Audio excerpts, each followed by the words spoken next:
Hello everyone, welcome back to Too Sweet MTG and welcome to another Commander video. If you find this video helpful, if you build the deck out of it, please consider subscribing, it would greatly help me out, because today we have a good one. Today we're going to be looking at Sauron the Dark Lord.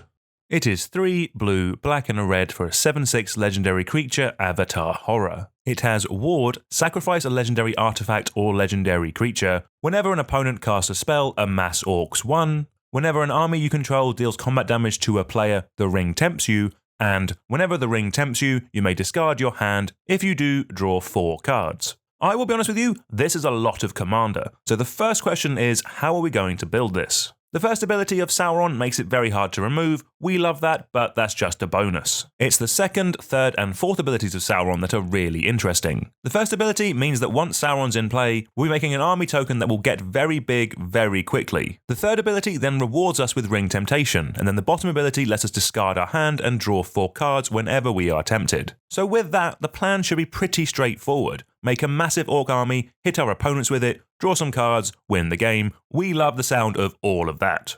To help with that plan, we'll be running some additional Orc Army Matters cards, so we can make it nice and huge. And then on top of that, a bunch more cards that can tempt us, so we can always be discarding cards and drawing more. One important rules interaction that I think is important to mention is that in the War of the Spark we had regular amass. Those cards have been errated to say amass zombie. So, what happens when we combine them?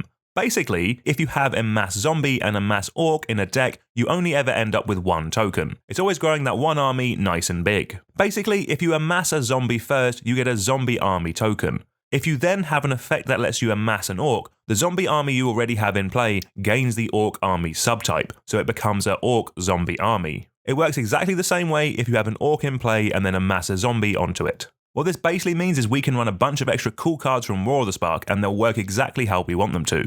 Before we jump in, a quick note on how this video will work. What we'll be doing is giving you a breakdown of all the different types of sections that you need to make the deck work. We won't be giving you a full deck list, rather we'll be giving you all the categories and the number of cards in each category that you need to run. You can then pick the ones that suit your budget or your playstyle. All the sections and any cards we mentioned will be down in the description below. First up is our Army Matters section. What's Sauron without his Orc Horde after all? This section is to help make it nice and big, ready for Sauron's arrival. First up, we have some repeatable ways of amassing an army. We have Dreadhorde Invasion, which comes down super early and then just amasses us every upkeep. We have March of the Black Gate, which amasses us whenever we attack with an army, and then Saruman the White, which amasses whenever we cast our second spell in a turn. All of these are just great as they'll keep adding more and more counters to our army all throughout the game. Next up, we have Lazotep Chancellor. This lets us pay 1 whenever we discard a card to amass 2. Absolutely fantastic with Sauron, which has that built-in discard ability ready to go. Talking of Sauron, we have Sauron, Lord of the Rings. Yes, it is expensive, but when we cast it we amass 5, which is absolutely huge, on top of it being a 9/9 trample. Then we have the Mouth of Sauron. This comes into play, mills a player for 3, and then we amass equal to the number of instants or sorceries in that player's graveyard. Depending on the game when this comes down, this could amass for an absolute ton, especially if there's any Spellslinger players at the table. Then we have Mauhúr, Uruk-hai Captain. This always puts a counter on our army each time we amass, and more counters is just more counters after all. Next we have a bunch of creatures that either amass themselves or give our amass tokens some cool abilities such as Death Touch, Trample, and Flying. Cards like Gleaming Overseer, Orcish Siegemaster, Vizier of the Scorpion, Dreadhorde Twins, Gothmog Morgul Lieutenant, Eternal Skylord are just fantastic and can really push that amass token over the edge. Everyone loves the combination of Death Touch and Trample after all. Then we have Assault on Osgiliath. Anything with a mass X could be super strong in Commander, especially if a game has gone long. But the fact that this can put down a hasty double strike amass out of nowhere could honestly end a game, especially post board wipe. But then if we cast this when we already have an army out in play that already has evasion with something like flying, this could honestly just one-shot an opponent out of the game.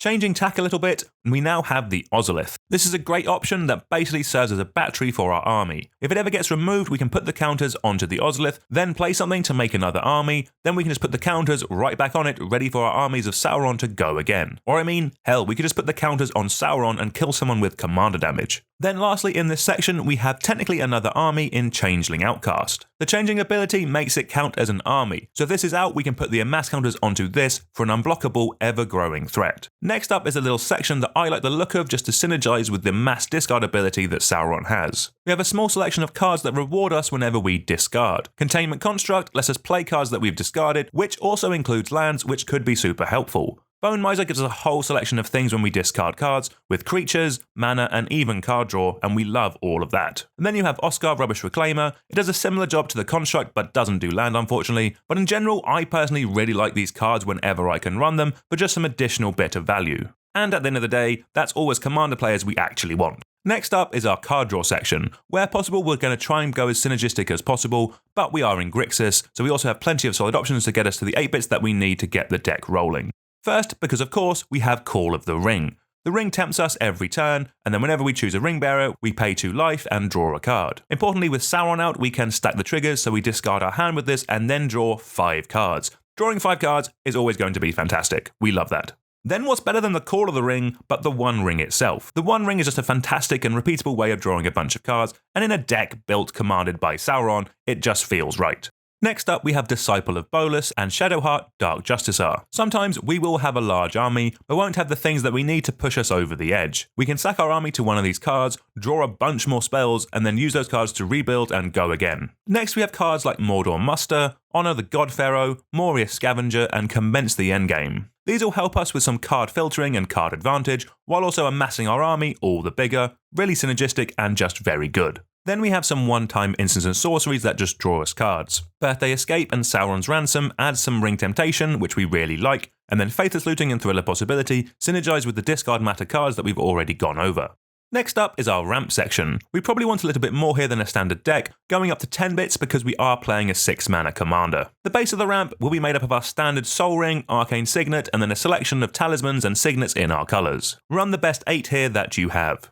Then we have Relic of Sauron. 4 mana for a rock is a little pricey, but this taps for 2 mana in all of our colours straight away, and gives us some card advantage as well, so it does have a place in the deck. Then a cool one for either Sauron or our massive army token in the Reaver Cleaver. The +1/+1 and trample will be very nice, but what we really love is the treasure that we make equal to the combat damage that we've dished out.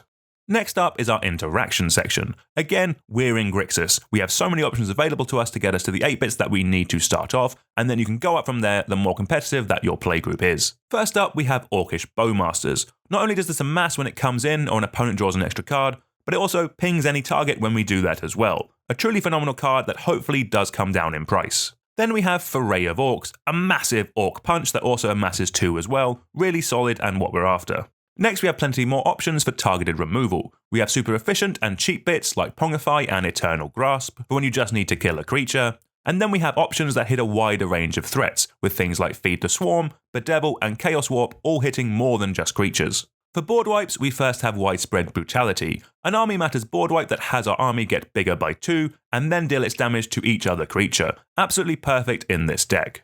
Then we have Archfiend of Ifnir. This card is obscene with our commander that always has us discarding and drawing more cards. The fact the Archfiend gives out -1/-1 counters to our opponent's boards means that we will be constantly shrinking them down and even taking out indestructible creatures as well. Then lastly, we have Blasphemous Act, a great budget card that will also come in handy when we get to our WinCon section.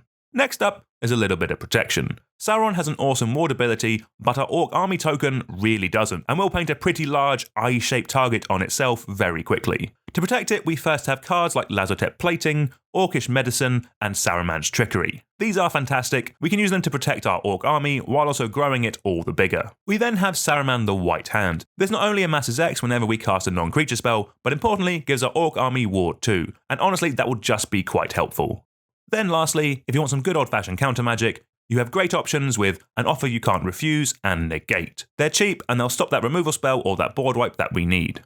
Moving on now to some recursion. This is honestly a bit of a light touch, but I always like having a way of getting back some key cards. First up, we have Treason of Isengard. It puts a key spell back on top of our library, perfect if we've discarded something away that we want to get back, while also amassing 2 as well. Then we have Malakir Rebirth. This is just a fantastic spell that brings back a key creature if it's ever killed. Worst case, we can just play it as a land, which means it's practically free to run. And then lastly, we have Living Death. With that discard effect of Sauron, we can really stock up our bin. And then whenever we need to reset the board, we can cast Living Death to return everything from our graveyard back into play, or while wiping everything in play as well. This could honestly fit into board wipes or also win conditions. Talking of win conditions, let's go over some dedicated ways of us winning the game. First up, we have Corsairs of Umbar and Herald of Secret Streams. These are both great cards that importantly can make our massive army token unblockable, meaning it can hit an opponent straight away in the life total. We then have Anger and Wander, two great cards that we can chuck into our graveyard with Sauron and then permanently give all of our creatures haste and flying. Then we have Fall of Caer Andros combined with Blasphemous Act. For each point of excess damage that Blasphemous Act deals, our army grows by that many counters. So if an opponent has a 1/1, the army gets 12 counters. That excess happens for every creature our components control, and we will still be left with our army. If there's any kind of board state and you do this, you are guaranteed to kill an opponent on that turn. We will have a massive army and they will not have a board at all. Rounding off the deck with some utility lands, we can't go ham as we are a 3-color deck, but there are still some cool options for us. Starting off with Barad-dûr, we kind of had to, didn't we? Things die in Commander all the time, and if we ever have any spare mana lying around, we can just use it to grow our army all the stronger. Then we have the Black Gate and Rogue's Passage. Both of these can importantly make our massive army unblockable, meaning we can take out an opponent's all the easier. Then lastly, we have Command Beacon. In any deck that really wants us to have a commander around as much as possible, this is a must. Right, thank you all very much for watching. Please like, share, subscribe, all that good stuff. We are currently racing towards 100,000 subscribers. We only have about 96,870 odd to go. So if you could subscribe, it would be greatly appreciated. Also, let me know down in the comments if there's any other commanders from the Lord of the Rings set that you want me to take a look at, and I will check them out. But anyway, until next time, I'll see you all soon. Goodbye.